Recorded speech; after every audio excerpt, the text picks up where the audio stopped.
Hey guys, Jason Lanier here, and I'm going to talk to you today about a subject that is really relevant right now, which is using natural light. Natural light is it's a big trend right now. It's a big thing that a lot of people are doing, and I think it's important that we talk about the truth about natural light, what it can do, what it can't do, and whether or not it's a good option for you. Don't move. 1, 2, 3.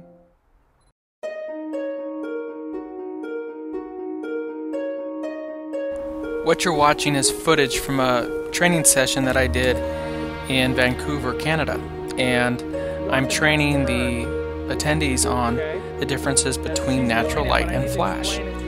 Yes, I train natural light. Oh, those are beautiful. Great job.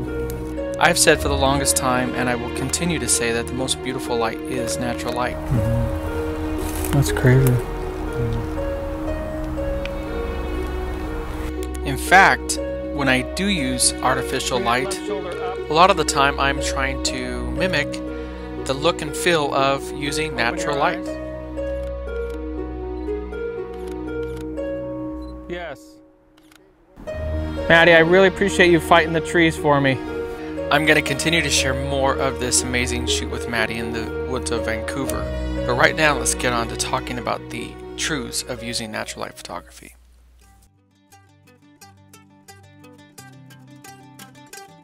So let's start off with the most obvious.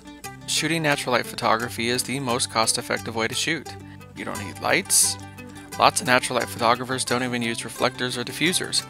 So if you're looking to get into photography and you want to do it cheap, this is how you do it. All you need is a camera, lens, and your light source is provided by Mother Nature.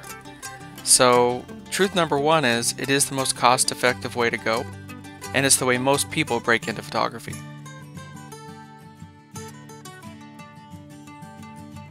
Alright guys, so since none of you guys have shot with a monolight before, I'm going to show you guys what we're doing here.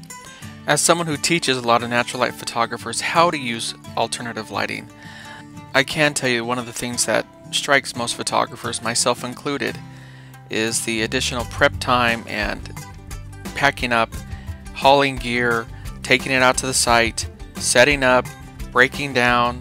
It's a chore. It is. It means extra gear and weight if you travel, which can be a real bummer. It means extra time prepping the shoot location, extra time breaking down, which really sucks because you're tired at the end of a shoot and the last thing you want to do is break down a bunch of gear. So you have to decide whether or not it's worth it for you. But it's undeniable that shooting with natural light only requires far less gear and setup time at the shoot than shooting with artificial lighting.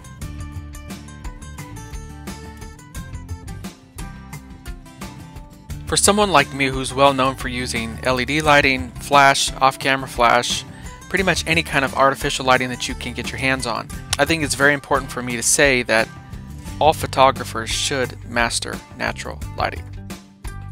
I mean, before I had any clue as to what strobes were, LEDs, softboxes, deflector plates, beauty dishes, all that, I was shooting landscapes, guys. Wildlife, I did street photography, urban exploration. I did a ton of different things that required and were only supplied by natural light, and they gave me such a great training ground to master natural light and ambient lighting before I moved on to strobes and LEDs and all that other fun stuff.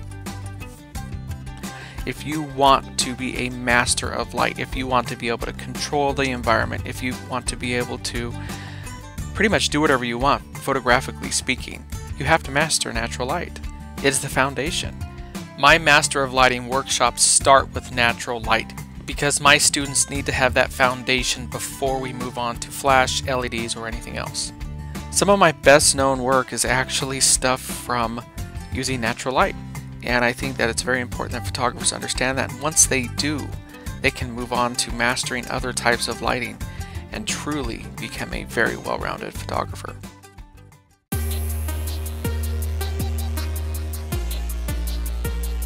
Being a natural light only photographer does indeed limit your options. You are subject to Mother Nature, you're subject to only a certain amount of hours per day, usually 1 or 2 hours per day to work. And let's face it, if you are trying to make money as a photographer in a market that is already saturated with a ton of people trying to make it, making yourself only available 2 hours a day for work is tough. Even if you say you're going to find shade or do other things to compensate for that, let me show you an example here. You're seeing the diffuser that we're using on Maddie. That's really bad dappled light on her, versus when we put that diffuser back, it evens her out. Here's a production shot showing us using the diffuser to really soften that light on Maddie and even her out, and you'll see the resulting shot here. And it really makes it beautiful, and it enables me to shoot against that backdrop. And you'd be surprised, guys, that's a parking lot back there. Check that out. That's just a parking lot. So it's really crazy when you start to utilize a lot of the tools of photography. You can do some really fun stuff. And the more lighting techniques you master, the more valuable you make yourself as a photographer.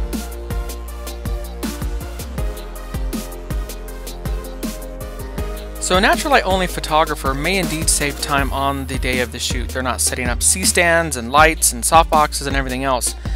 But the compromise there is usually they have to spend more time editing. If they need to shoot in a darker environment, they're going to have to use a higher ISO, which will be a noisier, grainier image.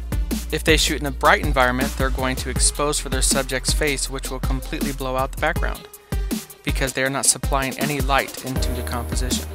If they have a wedding or event and it has to take place during the middle of the day, even though you may not want it to happen, like I did here on Catalina Island, and your client really wants to ride a bike and this is the only time to do it, you are going to have really harsh shadows if you don't know how to use flash. You may get lucky like I did here. I was doing a couple shoot on the day of the wedding, huge fog rolled in, and I got a great shot. Without that fog, that shot doesn't happen. You may be doing an engagement shoot and your client really wants a shot in front of a pier. You take it, it looks really pretty, and they say, man, we'd really like to see some of the sky in that shot. So you grab your flash, put it on your camera, and create this. In essence, if you don't learn how to do this in camera, you may have to do it in post.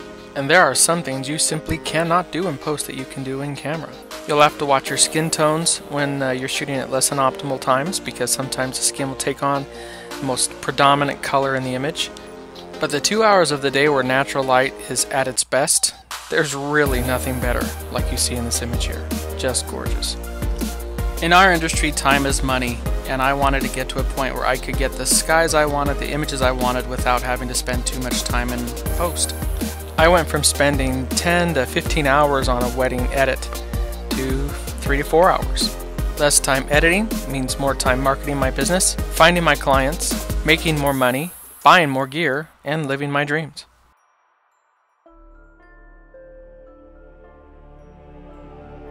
So is natural light the right light for you? The truth is, only you can answer that question. But before you make your decision, you gotta ask yourself, what is it exactly that you want to do with photography? Head back against the trunk, pull the bangs back a little bit. If I could go back in time and redo this shoot, would I use artificial light? No, I love the way these turned out. Natural light was the right choice for this shoot. Put the weight on your wrist rather than, there you go, beautiful. 1, 2, 3. But I think there's wisdom in understanding that natural light, just like artificial light, is not always the answer. With your left hand, hold on to that branch and bring it closer to your body. I come from a business background, having worked in the hotel industry. And in that industry, we did everything that we could to make ourselves valuable to potential clients. Bring your chin this way. I've never believed that looking at the business aspect of what you do is abandoning the artistic aspect of what you do. I have always believed that when you combine the business aspirations with your artistic aspirations, you can fly. And I think the world's top photographers get that.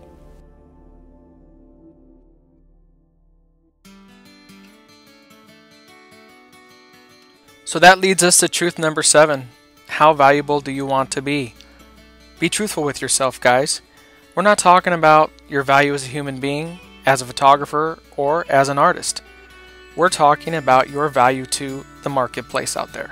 I don't need like this. $3,000 or $4,000. I want more of this, not so much this. If you want to be able to do nighttime photography, which opens up a whole new world for you, you need to learn lighting. If you want in on one of the most lucrative markets out there, which is wedding photography, you need to learn lighting. Virtually any wedding reception you shoot will require artificial lighting. Sports photographers use natural lighting and artificial lighting all the time. In fact, many pro sports photographers also do portraits. They have to know lighting. If you want to be able to do portraits anytime, anywhere, you have to learn lighting. Okay, remove the reflector. It's crazy. Put it back. For the vast majority of commercial work out there, you will need to learn lighting. This shot required light. There was no way I was going to get light under that umbrella using natural light. This has nothing to do with brand. It has nothing to do with whether or not natural light is better than artificial light. This has to do with freedom. I meet thousands of photographers every year and they tell me about their struggles, and this is the message I preach. Make yourself valuable. It's the same thing I tell my own sons. I'm able to live out my dreams right now, and I couldn't be more grateful. Guys, I used to be a natural light only photographer. I limited myself, and then I decided to learn light, and it's opened up a whole new world for me. I need a loan for photography gear. Sir, we would never give a loan for photography gear. It's a waste of money. Do not spend any money on photography gear. Do you understand me? I'm talking to my wife. Loan denied. We're just to shoot here at Stanley Park here in Vancouver, Canada. This is the lovely Miss Maddie. La Luneta, hello. La Luneta. You guys can follow her on Instagram at La Luneta, aka the Berry Goddess. So we did a shoot here today. I shot with the A7Rii with the Canon 400mm 2.8 with the Sigma MC11 Adapter. So until next time, guys, keep shooting, never give up on your dreams. Find a gear that works for you, and remember, you only have one chance to get it right. I'll talk to you guys later. You can say bye now. Bye now. Until next time. That's funny. Are you still here? Are you still here? You still here?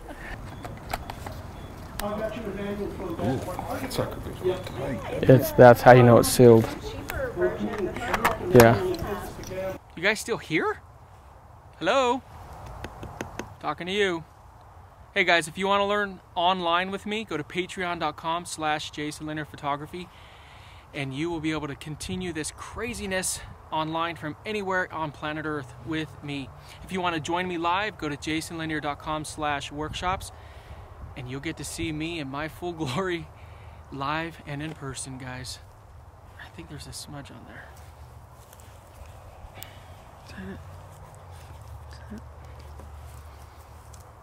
Yeah, I got it. Talk to you later, guys. Bye.